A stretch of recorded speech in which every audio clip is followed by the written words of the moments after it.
Hello and welcome, and thank you for joining our webinar on parent support for student success. I'm Mr. Stewart, and with me is Miss Cookie, and we are, I suppose you could say that we are 2/3 of the SBS secondary student development team. And where can our parents find us, Cookie? So you can find Stuart and myself on the 3rd floor of the secondary building. At any time, feel free to pop into the office or make an appointment. You can find us on the website, and our emails are there, as well as the phone number if you ever want to get in touch. But feel free to join us anytime. We love to meet with our parents and support our students. Right, excellent. So, well, it's a big topic, and I suppose we should get straight into it because we did promise our dedicated IT team that we wouldn't take much more than about 15 or 20 minutes. Well, it's a topic that we often discuss amongst ourselves, isn't it, in the office when we don't have the cameras and the mics are not on. And that is the influence that parents have and the role that they play in their child's educational journey and the careers beyond tertiary education. And yeah, there's many things we can talk about that. So what do you think is a good place to begin? So honestly, Stuart, like we were discussing earlier, I think that if we can give parents 3 takeaways from this conversation, that might be helpful. For example, why parents are so critically important to their students' high school years, what parents can do to help support their students in these years, and how they can help support their students for success. I think if we can touch on those, that would be amazing. Yeah, I think so too. I think that sounds good to me. So perhaps we should start with the first one of those 3 that you mentioned. So why is it critically important for parents to get involved in their child's educational journey? Well, for one thing, they're their parents, and they're older and they're experienced, and let's be honest, they've been through this process themselves, so they kind of know what's coming up and they know what to expect. So yeah, they've got lots of years of experience behind them, and they're in a very good position, probably the best position of all, to give advice to their child. But we're both parents, and we've given advice to our children. We know that can be a bit tricky. So when to give advice and how to give advice is a delicate balancing act, isn't it? Exactly. We need to really think about that. Right. Well, I think you really said it well, and that parents really are the experts on their children. And we've been there, and as educators, we've been on both sides of the coin. We've been parents with our children in school, and we know how that's difficult to fully know what's going on and help them navigate that process. And our children are now in their 20s. So we've seen both sides of this. And I think one of the most important things is for parents, like you said earlier, Stuart, is to know that their children do need their advice and they do value their parents' advice, but they have to be in the right mindset to take in that advice, don't they? Absolutely. We have to listen first. No. That's a crucial word. Listening. Yeah, you've hit the nail on the head with that one. It's not always easy to do, listening, and it's a lot easier perhaps to give the advice because we think about what's best for our children all the time. Think, oh, this is best for you, and so on. But they have completely different ideas, right? And that's important. It's important to listen to those ideas, right? Because they're growing up, and we also need to be aware that we've got to balance this idea of giving advice to younger people, but at the same time expecting them to be more and more independent as they get older. Right. And the 2 things might not, when you think about them at first, you might think, well, they kind of contradict each other, but actually they don't necessarily have to, do they? Exactly, because often when we just volunteer our wonderful wisdom, which it is wonderful wisdom, but when we volunteer it to our students, often it will be, when we're parents, it will be rejected because they are not quite ready to hear that advice. Instead, I really encourage, and I try to do this with our students, is to actually ask their permission before I give my wonderful wisdom, because they might not be ready to hear it. And once they have vented out their concerns, their worries, their complaints, then they're maybe more likely to hear it. And then that's when I might say, so I have some ideas for that. Do you want to hear them? You know, just something light to say, you know, can I share this with you? And if they say, no, Mom, I've already heard it all, then okay, maybe not now, maybe later, but at least I can know, because I've listened so well, I can know what their actual issues are a little bit better. Instead of just guessing and trying to help them, I can actually listen better and articulate and say my advice specifically, instead of just a big blanket of advice, which no kid wants to hear. That's too much, isn't it? It is too much. And, you know, we're maybe much better at talking than we are at listening. Sure. I mean, that's true. So this is why I said earlier that when you mentioned the word listening, it's so important. And when they are ready to talk back and to let us know how they feel about things, I mean, that's very important to listen to that and to try to understand and have empathy with that, because you know, they will be feeling a lot of things. You know, we've all been through it. We remember that it's not easy. It's not an easy journey to go through your teenage years, and you're probably a very lucky parent if you're in a position where your teenage child is considers you to be a parent where it's comfortable enough for them to have that kind of discussion with you. Well, and you know, I would actually push back on you on that, and I would say you're not just lucky, you're probably a skilled listener. Because often that's what earns that relationship closeness through the teen years, is if you have proven yourself to your child to be trustworthy listener that doesn't overreact, then that's often the parent that's going to hear more and get that. Yeah, absolutely. All right, are we ready to move on to the next one, you think? Yeah, I think I'm sure there's lots more we can talk about that all first day. one alone.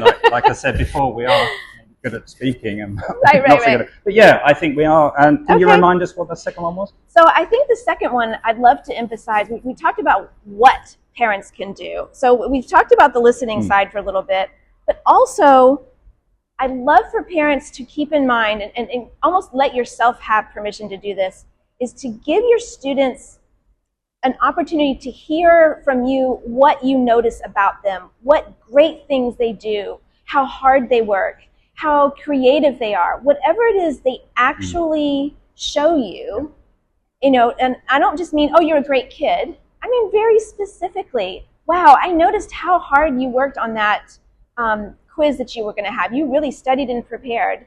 You know, good for you for putting that much work into it. It's more about the effort than the result. Does that make sense? Yeah, that makes absolute sense, and that's an excellent point. You know, all too often I think that the temptation is to criticize a lot, because you know, you might think that your helping exactly is not meeting your own expectations, so it's very easy to criticize. But what you said there, Cookie, is absolutely right. You know, we can miss those moments where it's a great opportunity to jump in and notice some positives about what they're doing. You know, no matter how small or insignificant that you might think it is, to them it's probably a big deal. Right. And so getting that kind of feedback, that positive feedback from, you know, let's be honest, the best role model they have. That's it. Then you know, that's going to go a long way. Just, you know, and I can think of many anecdotes from my own experience, which I won't go into, but you know, I just remember those, and I'll never forget them. Right. Because you know, they moved me forward in a positive way when you heard those. I love it when you said role model, because I think that is something that we've talked about a lot before too, is when parents can look at themselves and say, wait a minute, remember, my child is watching every single thing I do, the good, the bad, the ugly, the perfect, everything. So how can I do better for myself? Am I getting enough sleep, nutrition, exercise?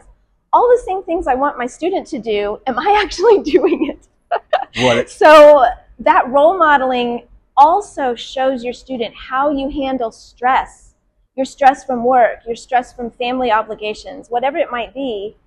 We are showing them how to become an adult. And that's not you have no pressure, folks, right? Yeah. They're looking at us every minute. You made some excellent points there. Yeah, so, you know, look out for yourself first. You know, make sure you're ticking those boxes. Right, and, right. You know, you can't expect your teenage child to do it if you're not doing it. You know, you would hope they are, but yeah, make sure you're getting enough sleep and you're getting up early and on time, and you're not late for important appointments. So, and you can do all that without even saying anything. You know, that's true. The thing. So, it's true. That's a very good point. Yeah. We don't have to rub it in. You don't have to rub it in. But we have to show them. Yeah, good. All right. And yeah, keep a watchful eye on them at all times and observe them, and, you know, hope that they are picking up on those things. And maybe if not, then maybe jump in and have a word or two. But in general, role modeling is a very important part of this as well. So what do you think? Point 3? Ready to move on to the next point? I think we're ready.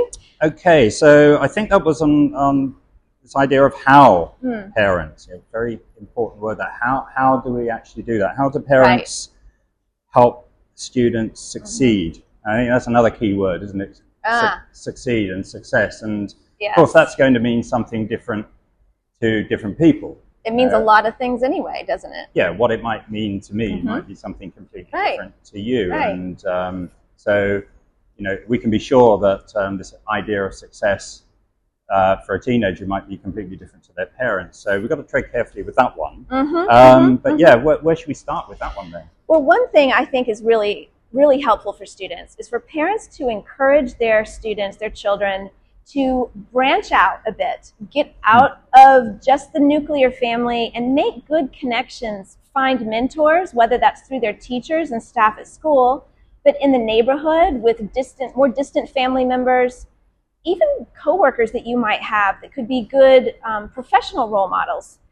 Those kinds of mentors and outsourcing can be so helpful to students, especially as we want them to get a little bit more involved in exploring future career options and personality traits that they might have will fit with certain things and others.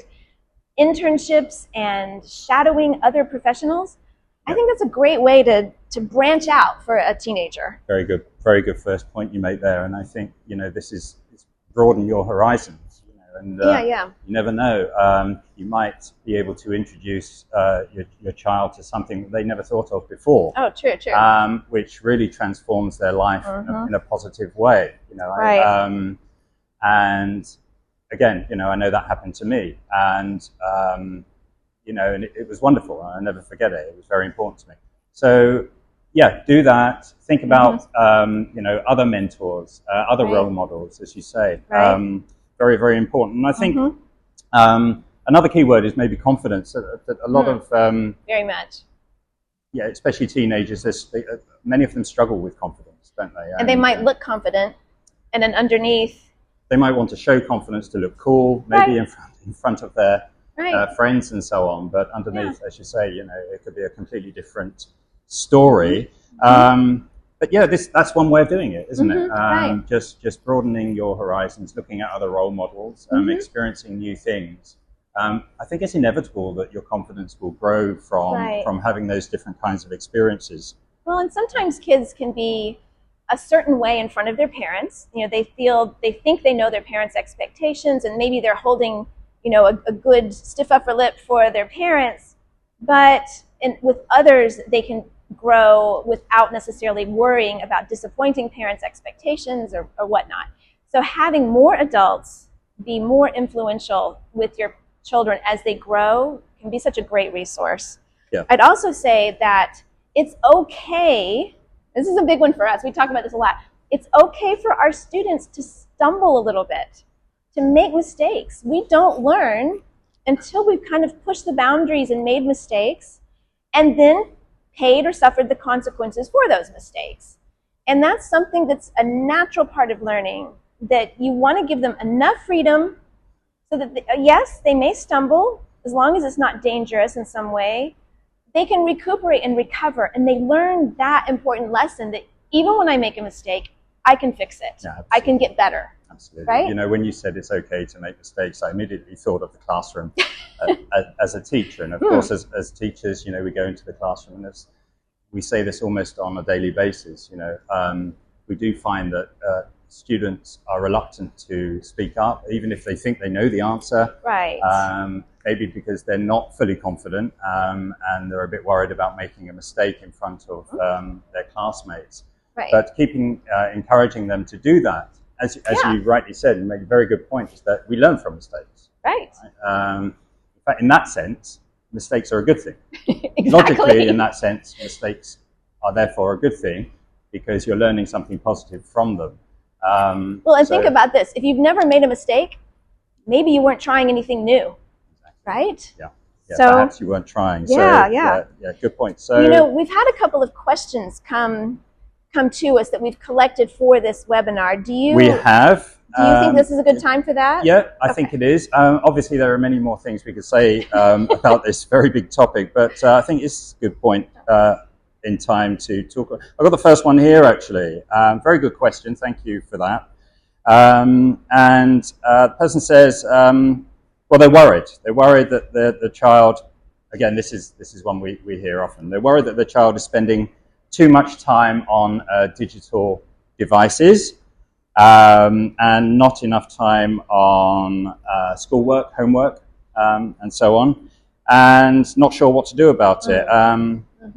So, yeah, what advice can we offer for that one? So I admit it's easy to have a quick knee-jerk reaction to this, isn't it? Because we all kind of worry that even ourselves, aren't we all as a society spending maybe too much time on devices? But if a parent, and this parent that asked was asking with a very good intention, they really truly are worried. So we would want to kind of look at that. How are the grades doing? If they're suffering in school, then that may be an immediate answer right there, that something is getting in the way of making good grades in school, and maybe it is time on devices. But if the grades are fine, if the social life seems fine, if the sleep, nutrition, exercise seem fine, then okay, maybe just a conversation about the value of that digital time versus the value of something maybe they're not doing. For example, time with friends, time with pets, time with family. Time, so precious, isn't it? Yeah, it is. And you make some very good points. There's not much more I can really add to that one, Cookie. So perhaps we can just move on to the second question. Do you have that one there? Yeah, here's another one. This is a parent also worried about something that we just heard recently. How much should I worry about my child's social situations? Well, yeah, that's a big one. That is a big one for teenagers. So I think what they're asking here is they're a little bit worried that maybe they're mixing perhaps in the wrong company, they're making some social mistakes and so on. And in those situations, obviously the temptation is going to be to say something about that, to criticize. But it is important to say something and to make sure that your child understands the consequences of their actions. But it's also, I think, very important that what these consequences are very much matches the crime, if I could use that word, crime. It's a very big word, but you know what I mean. I think, don't you think it's very important that we get that right and that we don't make up some consequence that's got nothing to do with a good example of this, I guess if we wanted to tie that as an example to this parent's worry, if a student is, for example, staying up all night on their phone talking with or video chatting with a friend of theirs because of social drama, very common thing, then as a parent, number one, you want to make sure that they're actually okay with this social drama, that it's not anything above the top that needs help from school or from other sources. But if the students are using their device inappropriately, talking with friends, involved in social drama, past their bedtimes and things like that, then a consequence that matches the crime would be maybe the phone gets put away, not necessarily in their room. Maybe it's going to be kept in the kitchen on the charger for the night, or other reasons, maybe a curfew on the device.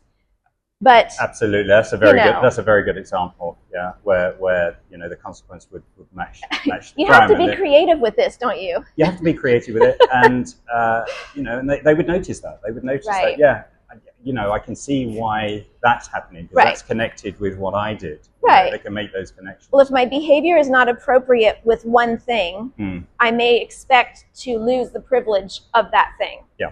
So, appropriate behavior, and hopefully children know their consequences before they commit a crime. They know that they shouldn't be on their device past a certain hour.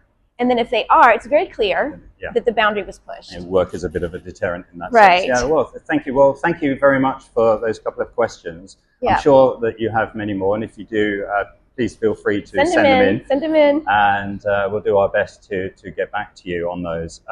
Okay. But perhaps, as I said at the beginning, this is a very big topic, and we could go on and on and on and on, but I think our time is limited, and we're coming towards the end of the time now, so perhaps that's a good time to wrap it up there. And I think we've given our viewers food for thought anyway at this point, and we really wish you the very best of luck as you navigate your teenager through these years, through school and so on.